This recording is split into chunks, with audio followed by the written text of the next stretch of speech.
please welcome the leader of Reform UK Scotland, Malcolm Offord.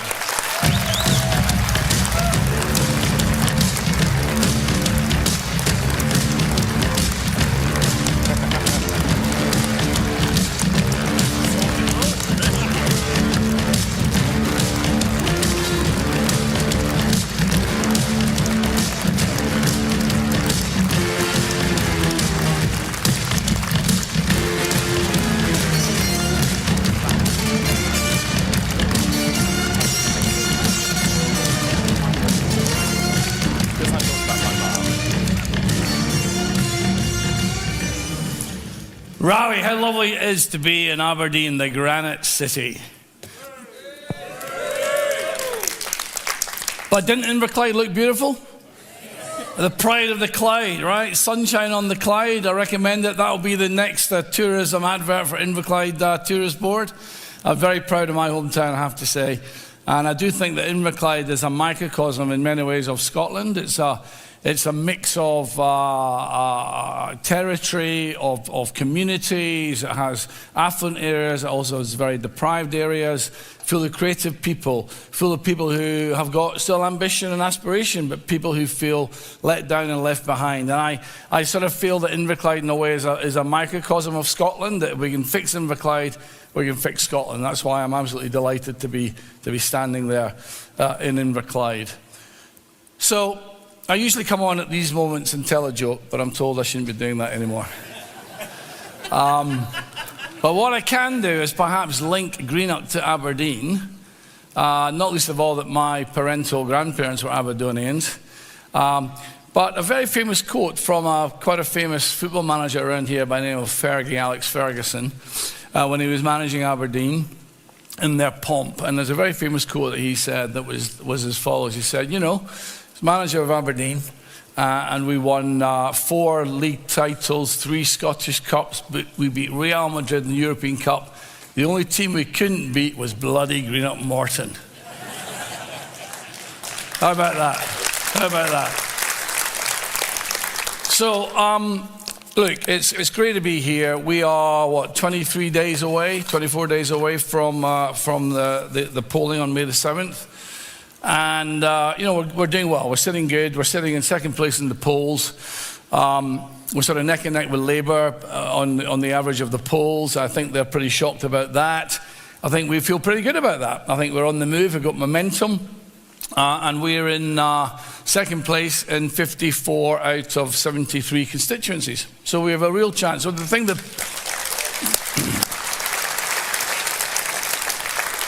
none of the pollsters and none of the pundits are saying is they are saying that we won't win any constituencies. They think that we'll get a certain number of seats. Let's say it's 20, 15, 20, whatever the number might be, but they'll only come through the list. And I have a strong feeling that we will win constituency seats. We've got really strong candidates in the local areas, and this dam will break, and let's make sure we break this on the 7th of May.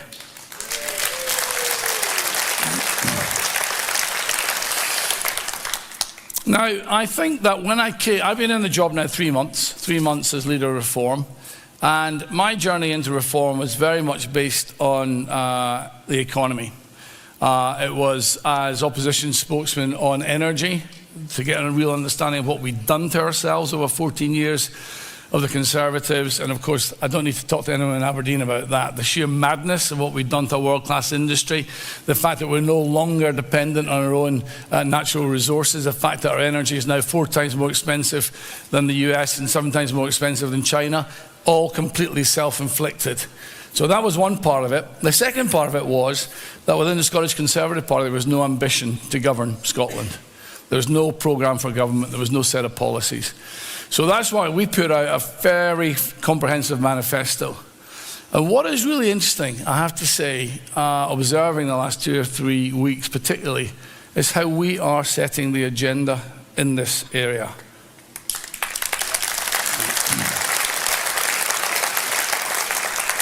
Look at the Labour Party manifesto today. We've won the argument on talking about economic growth. They will talk about it and don't know how to deliver it. We know how to deliver it. They're talking about tax cuts when the point in the economy grows, but they don't know how to grow the economy, so these tax cuts will never come. We will give you tax cuts now because we know that if we give you the incentive, you will grow the economy. We've also won on energy. The fact that no industrial, no modern country can grow its economy with expensive energy. And we've won the debate on work to welfare, where the balance has gone wrong between work and welfare. Work should always pay more than being on welfare. We've won the, yes indeed. Surely a fundamental Scottish concept that we work. We're workers, we're grafters, we work. We always work. Isn't that in our DNA? And for those who don't work, many often, because they've got trying circumstances, isn't it our job to help them back into work? Not just leave them parked on benefits. We have to help them back to work. And that's going to be a big part of the programme going forward. We've won the argument on waste, the bonfire of the Quangos, reforms, rhetoric and pathway on Quangos now adopted by the other parties. We've won the debate on health about putting patient outcomes first before the middle managers and about how to maybe make it more efficient by cutting health boards. We've won on a whole series of initiatives, and even on that debate night last night, where this was a classic case of because we've won on these arguments, the attacks on me are very personal. And basically this is a concept of playing the man, not the ball. We know that we've moved the ball through, we moved the ball forward on the key areas. They play the man, not the ball. That tells you Reform UK is setting the agenda in Scotland.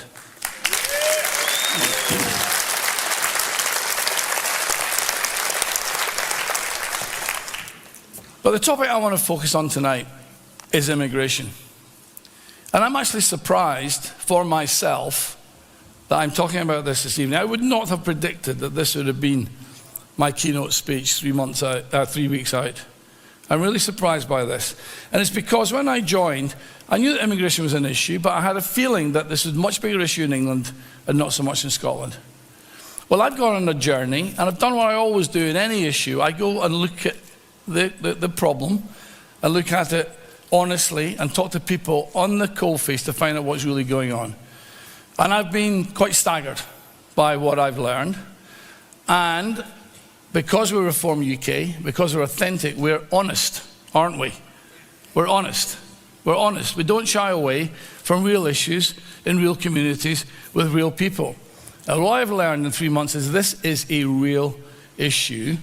And we're being accused, Reform UK is being accused of inventing this issue. That we are creating division, that we are sowing division by bringing this issue to the politics. And yet the polls say that this is now a top 3, if not a top 2 issue in Scotland. And therefore we need to talk about it. I want to talk about 2 things in this regard. I want to talk about the first thing I did was to go and find out who these asylum seekers are. Who are they? What are they doing? How do they present themselves? Because right now today in Glasgow, Glasgow is the asylum capital of the UK. What do I mean by that?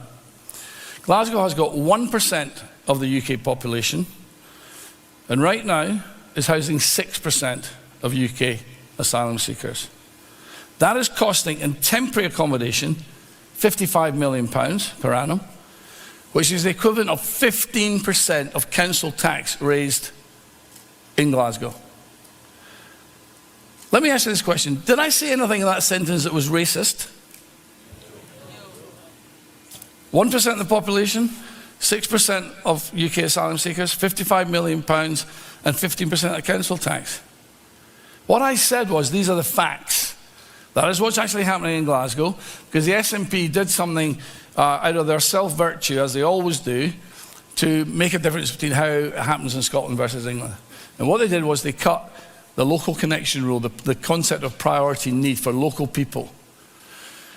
We have this bizarre thing in Scotland that sometimes we get made fun of in the UK is we do something called we queue up, don't we? We queue up for services. And here we've got a situation where we've got our own homeless people who need help. So right now in Glasgow, there's 9,337 homeless people, of whom 64% are asylum seekers.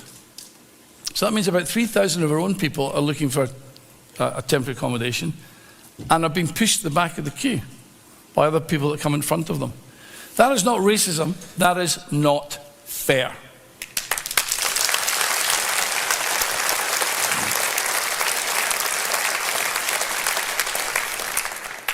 We've talked about the Boris wave. The Boris wave came in and has brought in, by ONS numbers, 4.8 million people into the UK, of whom about half of those, if not more, will end up with permanent residency here.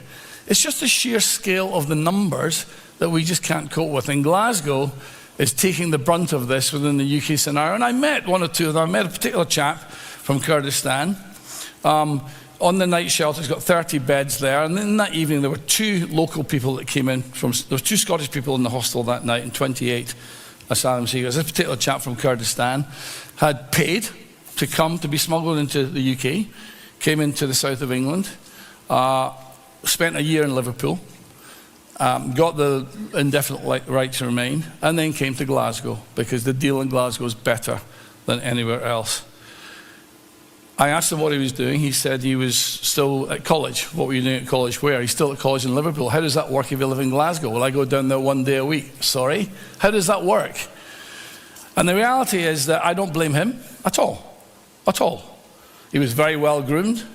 In comparison to the 2 Scottish guys who were really in quite desperate state, he looked in reasonable shape. I don't blame him. I blame the system that's created an incentive for him to come. He's an economic migrant. He's not running away from a war-torn country. He's come through France. That's a safe country. But he's come to England and then to Scotland because we give an easy deal. And that's fine. We always look after people in need, but we've also got our own people to look after. And this is a matter of fairness to the Scottish people, and we don't have that right now.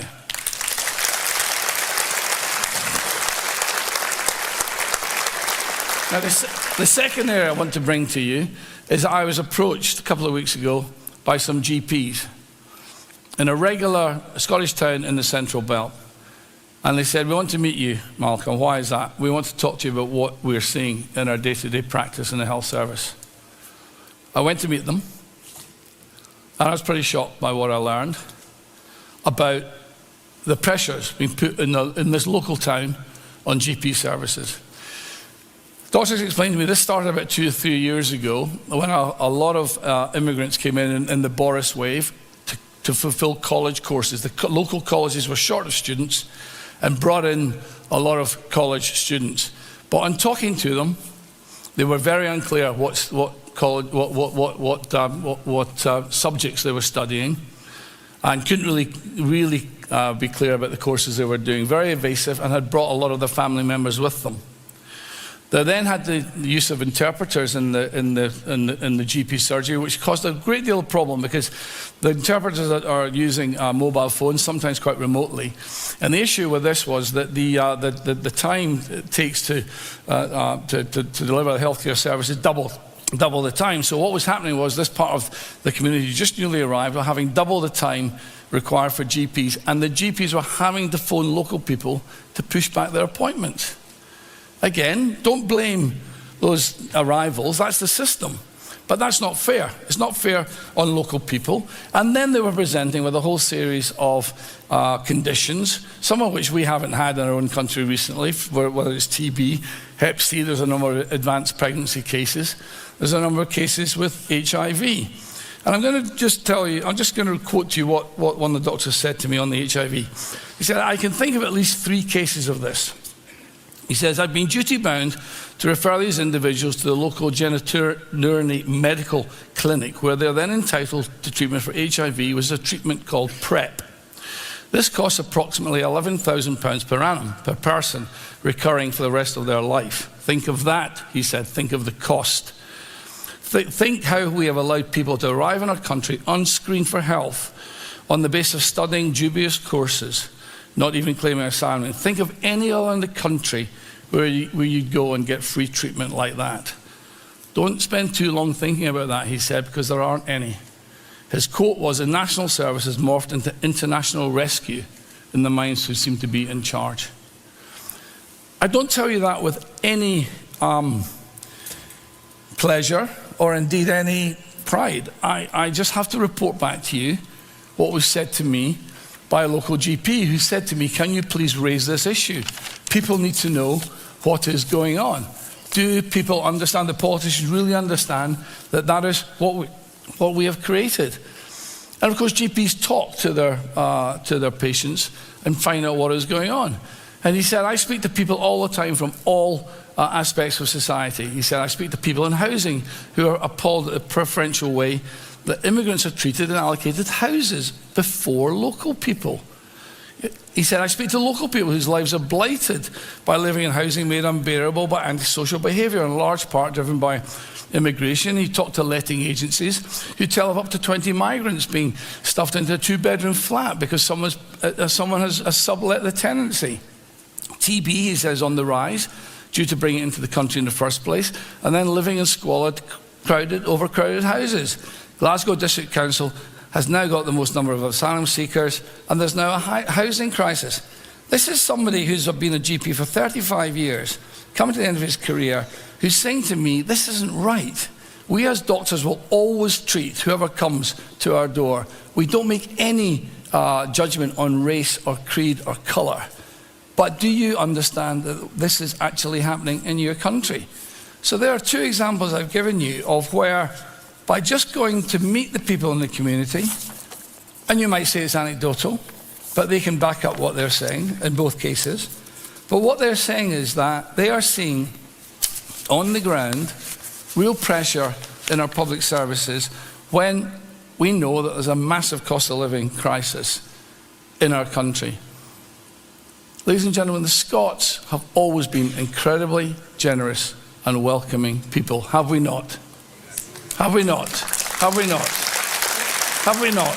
Have we not? Don't we have a terrific track record of integration of people who come to our country, who contribute, who work, who put more in than they take out, who learn our language, who integrate with us, and yet they retain their own culture and identity, and we love that. We love that diversity, of course we do. But this idea that we have become the food bank of the world or the health service of the world is not right, and it's not fair. And I think this is something that what we're hearing now, the Scots are saying, enough's enough. Will someone please talk about this? Now, again, I've raised the stakes this evening by talking about this, by giving you my personal observations and experiences. And no doubt I will be pilloried again in the press for being a racist and for stirring something up. I'm not. I've never been that in my life.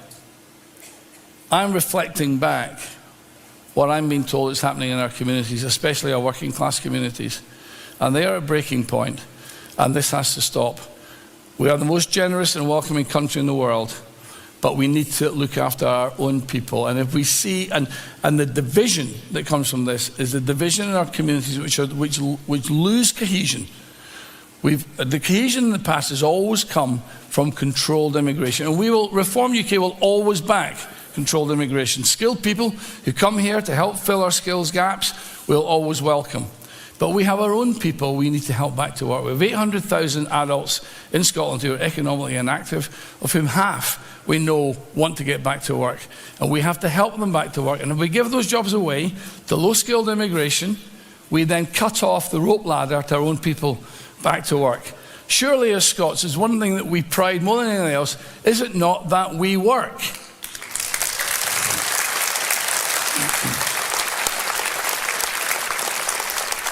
So I'm going to leave you with that. I wanted to share that with you direct. It's been on my mind, it's burdened me, but I wanted to share it because it came from an honest source. Both of those are conversations that we need to have. There's no dog whistle here, and we don't blame anybody that comes here. Human beings are clever, smart people. What human beings do is always follow the incentive.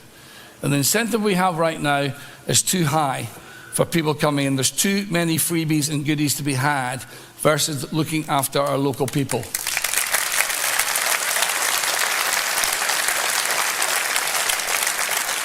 And I'll finish with this. At the end of the day, we all want these public services to be good. On debate night last night with Ross Greer talking about everything he wants to give away for free.